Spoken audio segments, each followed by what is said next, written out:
day and welcome to Get Mortgage Ready Online. Welcome to part 2 of the 8-part tutorial series based on my book, Get Mortgage Ready. Today I will be reviewing what we covered in our last session and then moving along with our next step, taking what we have learned last session by doing our own financial assessments and figuring out how to go from where you are now to where you want to be. To review, last session we learned about the 5 steps you should take to help you get mortgage ready. Those steps are: first, assess your financial situation. Recognize how you got here, the positive and the negative. Second, seek sound financial advice from a mortgage professional to take you from where you are to where you want to be. Third, collect financial information and provide the same to your mortgage agent and lender. Offer complete financial disclosure and learn to get and stay organized. Fourth, set your financial goals, mortgage goals, and home ownership goals for the future. Write them down. And fifth, begin keeping track of your monthly expenses, build a realistic monthly financial plan, and commit to it. Our focus last session was twofold. First, we discussed planning ahead to help prepare you to begin this 5-step process. We talked about how to plan ahead, how far in advance you should start planning, and I gave you some guidelines to help you determine your planning ahead strategy based on your personal financial situation. And then second, we began the first step of the Get Mortgage Ready process: assess your financial situation, recognize how you got here, the positive and the negative. In the course of covering this first step, I gave you some work to do. I asked you to make some notes about your current spending habits and to take note of how and where you are spending your money during a typical month. And I also asked you to make notes of any income you bring in from all legitimate sources during a typical month. The point of this exercise was to help you identify any spending habits that you might consider unnecessary and also to assess whether or not you are living within your financial means. And finally, I asked you to rate the items you are spending your money on from 1 through 10 based on their level of importance, with 1 being most important and 10 being the least. And that brings us to our topic of discussion for today. Seek sound financial advice from a mortgage professional to take you from where you are to where you want to be. And this is where I come in. I want to help you move forward in the Get Mortgage Ready process so that you can stay mortgage balanced for life. No matter what your age or your financial position, there is never a bad time to begin the process of getting mortgage ready or staying mortgage balanced. In fact, it doesn't even have to be about a mortgage at all in the beginning. We can look at it as getting on the right financial track and staying financially balanced so that when you do start down the mortgage path, you are in the best possible position to do so. So let's talk a bit about the results of your exercises last session. Did they help you clarify where your money is going? Did you uncover poor spending habits? Do you have work to do? Are you clear on the amount of time you will need to get fully prepared for the mortgage process? Let's talk about these things. Now that you have done a fairly thorough assessment of your financial situation, and you have a good idea whether or not you are in a good position to begin preparing to move forward with the mortgage process, your next step is threefold. Number 1, in the event that you just cannot make your finances work for you without experiencing a shortfall each month, it is imperative that you contact me right away. I can help. This situation must be rectified before any short or long-term planning can be done successfully or allow you to move on to the next steps. Number 2, to figure out how to stay on track for the long term. And number 3, to set your mortgage goals for your current mortgage if you are already in one and any future mortgage contracts you may enter into. If you find yourself in situation 1, please contact me directly for some personal assistance. If you are in a position to move forward, let's begin with developing a strategy for staying on track financially. We have already determined that if your finances are in good shape, life is happier and the stress related to financial issues is reduced. Now that you are clear with the numbers and they relate to your personal financial situation in a positive way, you are in a good position to create a monthly budget that makes sense. I am including a snapshot of a monthly expense log and checklist that I use with my clients so you can see how I recommend that you record your monthly income and spending details and stay organized from month to month. Please note that booklets containing a year's worth of checklists, as well as some other helpful items, is available for purchase. Feel free to contact me for details at rhonda@moneyandmortgagematters.com. Using this checklist on a monthly basis really helps you to see exactly how much money you need for the month, as well as how much you have coming in. I'd like to spend some time explaining how I recommend integrating this monthly checklist system into your routine, and how you can use the system to help you stay focused on managing your finances productively each month. Knowing what your month ahead will look like puts you in control of your finances in the present, and in a better position to improve and/or boost your mortgage health down the road. Let me explain the 5 steps to the monthly log and checklist system. Print out 12 copies of the monthly log and checklist so that you have 1 copy for each month over the next 12 months. All 12 copies that you will need will come in the booklet package. If you would like to contact me, I'd be happy to give you further details. Working in a year-at-a-glance plan helps to keep things visible and handy at the same time. I recommend putting these copies each tri-folded with front side out in a small accordion-style wallet, one that is a little bigger than the size of a tri-folded page, and that has at least 12 slots, one you can use for each month. Second, pencil in time during the last week of each month to begin your budget pre-planning for the next month, and record all bill payments, actual if possible or estimates if not, on the checklist form. Begin by recording all regular bill payments such as hydro, phone, and mortgage. Once all bill payments are recorded, calculate the amount of money you will have left to cover the variable expenses such as groceries and gas for your car, and divide up the funds accordingly. Third, contact any utility companies that work on a budget billing system and get yourself put on a budget for these utilities. This makes for easier monthly budgeting because you know the amount you will be billed each month for some items. Their calculations will be based on your past usage, so be sure to ask the utility company to calculate a bit higher to avoid a shortfall at the end of the billing year. Fourth, begin saving your receipts for all purchases. At the end of each day or week, empty your wallet or purse of all receipts and staple like with like, or grocery with grocery and gas with gas, etc. Place all of your receipts in the slot designated for that month. Also, keep copies of any bank machine transactions you have printed, statements or bills you receive in the mail, and any receipts for bill payments you make at the bank. Having all of these items organized in this way makes for easy finding should you need to confirm or review the details of payments or purchases made during that month.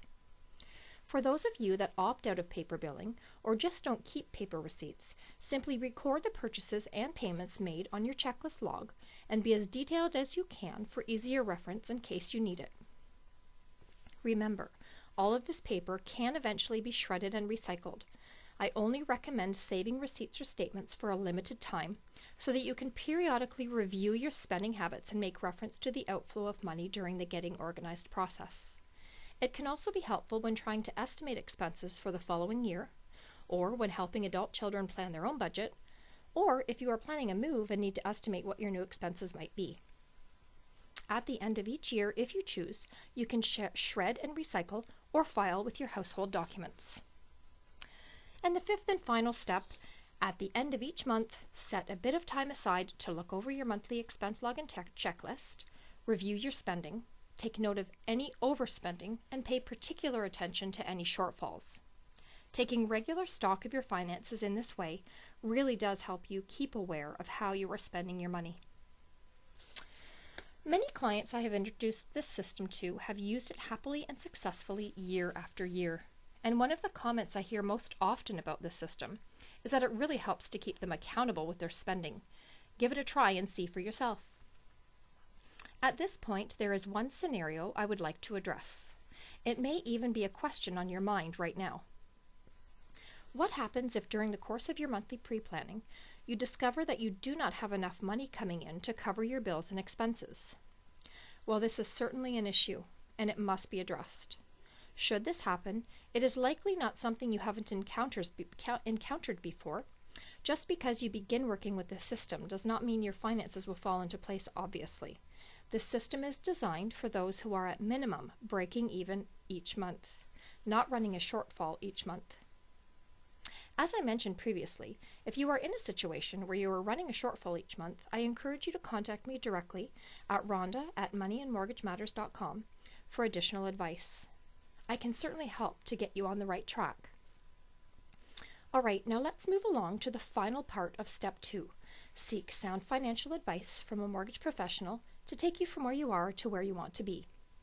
And this final part being setting your mortgage goals for your current mortgage, if you are already in one, and any future mortgage contracts you may enter into.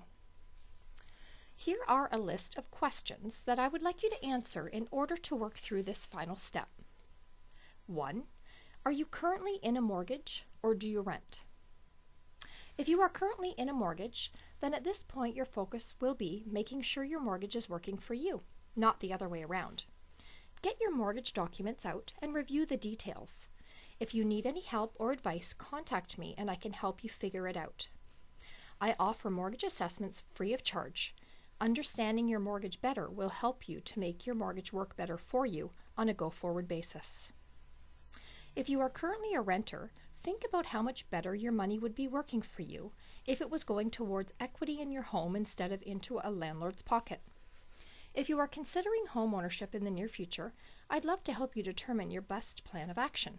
Mortgage planning is also a free service that I offer. The second question, if you are in a mortgage now, how far into your term and amortization are you?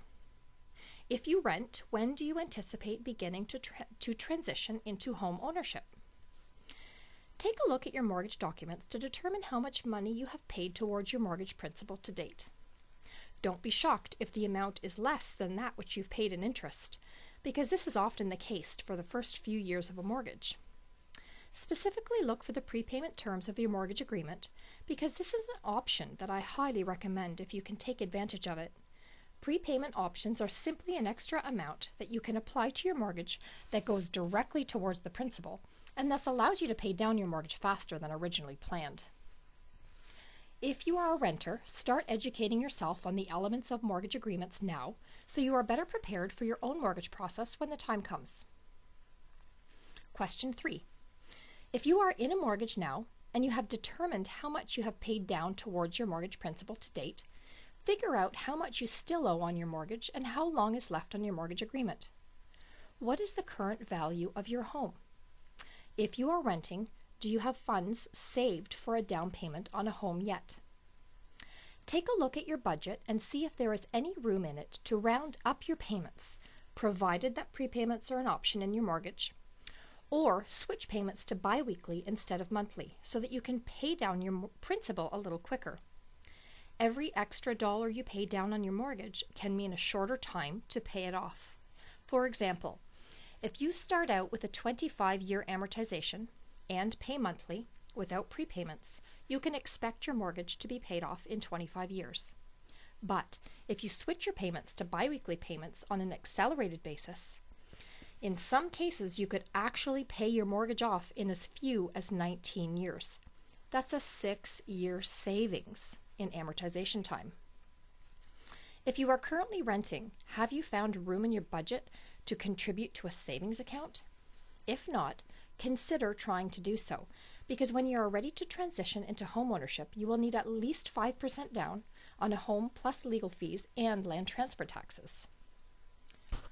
And question 4, having worked through the budgeting process using the monthly expenses login checklist system, how much money do you feel comfortable spending on a mortgage payment each month? If your mortgage payment or anticipated mortgage payment fits appropriately into your monthly budget, then ask yourself if there is any room for saving some money for possible future lump sum prepayments.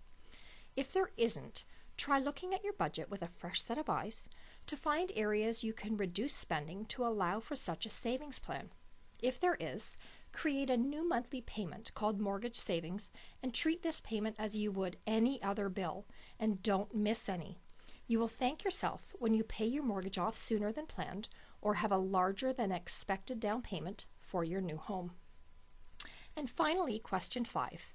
Do you feel you would benefit from a one-on-one coaching session to help you find an appropriate balance between income and expenses so that you can create an appropriate mortgage plan?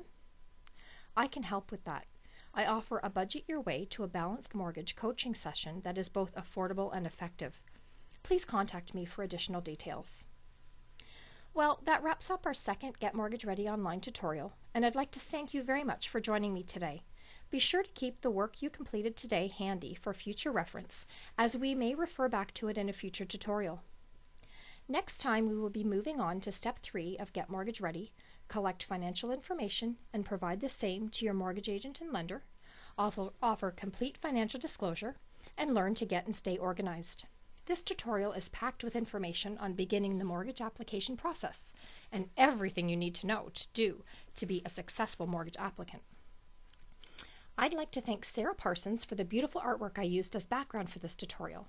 If you would like to purchase or view more of Sarah's amazing work, please feel free to email her directly at sarahparsons_5@hotmail.com. As always, if you have any questions or need further clarification on any topics covered here, please do not hesitate to contact me. I'm here to help. See you next time.